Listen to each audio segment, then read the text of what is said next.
உங்கள் favourite TV ஷோக்களை இனி miss பண்ண தேவையில்லை. ZEE5 இல் முற்றிலும் இலவசமாக காணுங்கள், இங்கேயும் எப்பொழுதும். கண்டிப்பா இது அமுதாவோட வேலையா தான் இருக்கும்.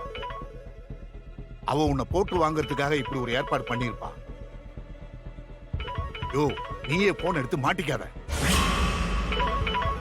இத பாரியா, இதுல என்னுடைய கௌரவமா அடங்கி இருக்கு. சார், ஒருவேளை அவன் சொல்றது உண்மையா இருந்தா என்ன சார் பண்றது? மாட்டிப்பேனே சார்.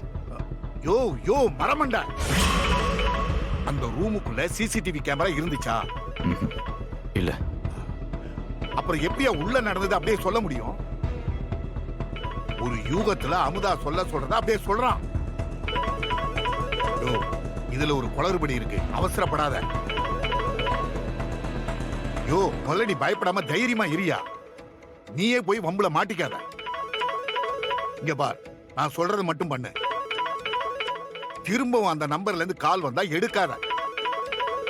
அது மட்டும் இல்ல, வேற ஏதாவது புது நம்பர் வந்தா கூட எடுக்காத. நான் சொல்றது உனக்கு புரியுதா இல்லையா? இங்க பாரியா, இங்க தலையாடிட்டு வெளியில போய் போனை எடுத்து தொலைக்காத. திரும்பவும் சொல்றேன், ஒரு பட்டி காட்டிட்ட என்னால தோக்க முடியாது.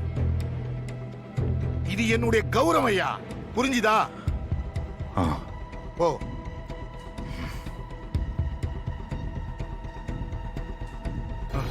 என்னம்மா போன் எடுக்க மாட்டான்? பயம் இல்லையோ?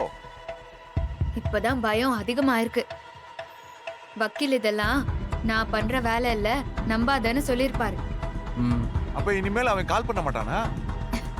அவன் முட்டாள் சித்தப்பா, கண்டிப்பா இப்போ பயந்து கால் பண்ணுவான் பாருங்க. பாருங்க.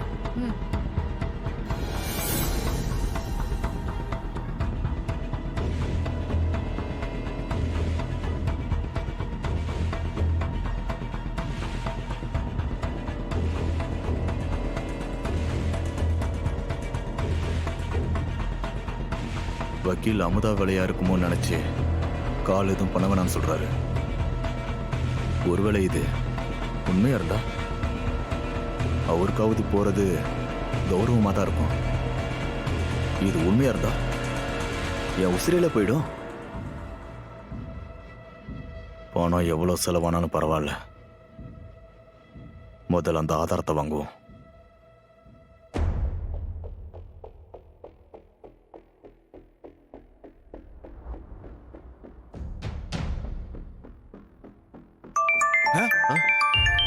அவன்தான். சொன்னல.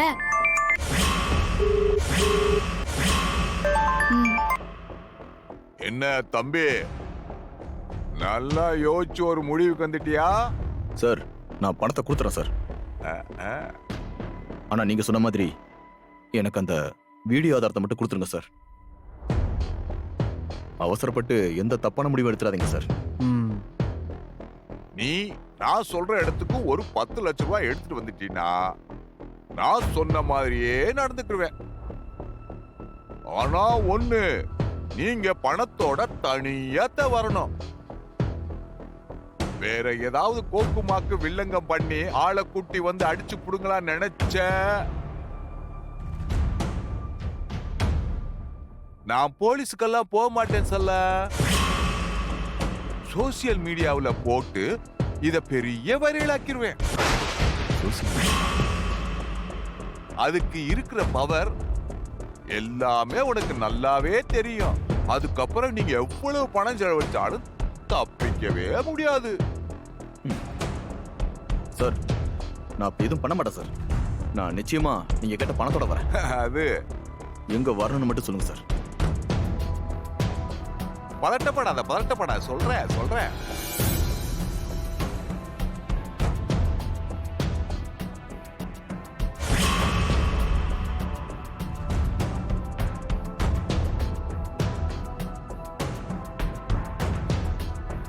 சரிங்க சார், வந்துடுறேன். எப்படி?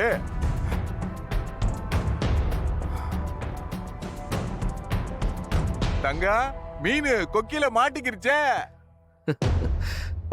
இனிமேதான் சித்தப்பா அதை நம்ம கவனமா நழுவாம இழுக்கணும்.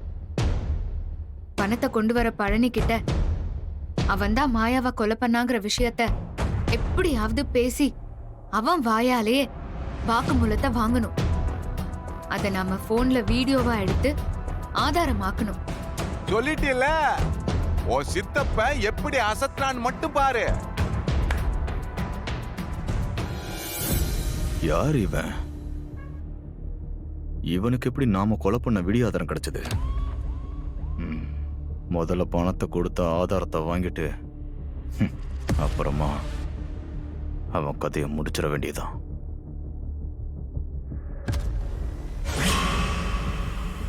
ஏண்டி பேப்பரை பாத்தியா?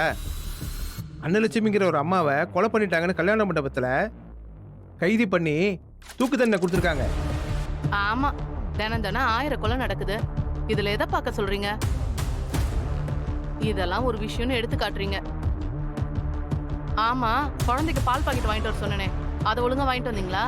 ஏ லூசு, நான் சொல்ல வர விஷயமே வேற. கொலை நடந்த இடத்துல நான் இருந்தேன்டி. என்னங்க சொல்றீங்க? அந்த கொலை நடந்த கல்யாண மண்டபத்துல தான் நான் ஏசி ரிப்பேர் பண்ண போயிருந்தேன். அப்ப அந்த கொலையை நான் தாண்டி நேர்ல பார்த்தேன். ஆமா, எதுக்காக அந்த அம்மா கொலை பண்ணாங்க? அடியே, அந்த பொண்ணை சாகடிச்சது அந்த அம்மாவே இல்ல. என்னங்க சொல்றீங்க? அப்புறம் எதுக்காக அந்த அம்மாக்கு தூக்கு தண்டனை கொடுத்துருக்காங்க? சொல்றேன். நான் முத மாடியில ரிப்பேர் பண்ணிட்டு இருந்தப்ப அந்த ரூம்ல இருந்து ஒரு சத்தம் வந்துச்சு. என்னன்னு நான் ஜன்னல் வழியா பார்த்தேன். அங்க கல்யாண குளத்துல இருந்த ஒரு பொண்ணு ஒரு பையன் கிட்ட பேசிக்கிட்டு இருந்தா. அப்ப அவன் திடீர்னு கத்திய வெளியில எடுத்து அந்த பொண்ணு வயித்துல குத்தி சாகடிச்சுட்டாண்டி.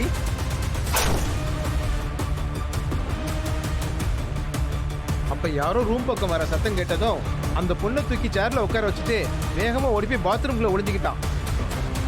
அப்புறம் உள்ள அந்த அம்மா வந்துச்சு. அந்த அம்மா தன் வயிற்றுக்குள்ள மறைச்சு வச்சிருந்த கத்தி எடுத்து, ஏண்டி ஏன் மருமக வாழ்க்கையை அழிக்க பாக்குறேன்னு முதுகுல 3 தடவை கத்தியால குத்திட்டு அப்புறம் என்ன பண்றதுன்னு தெரியாம கத்தியை அங்கேயே போட்டுட்டு ஓடிட்டாங்க. ஐயோ, என்னங்க சொல்றீங்க? அவங்க போனதுக்கு அப்புறம் இவனும் எதுவும் தெரியாத மாதிரி போயிட்டான். ஏங்க, இத வெளியே எங்கேயும் உளறி கொட்டிடாதீங்க, பேசாம இருங்க. நமக்கு எதுக்கு வேண்டாத வேலை எல்லாம்? நமக்கு குழந்தை குட்டிங்க இருக்கு. நீங்க ஏதாவது உளறி இதனால நமக்கு ஏதாவது பிரச்சனை வந்துட போகுது. போங்க, போய் புள்ளைக்கு பால் பாக்கெட் வாங்கிட்டு வாங்க.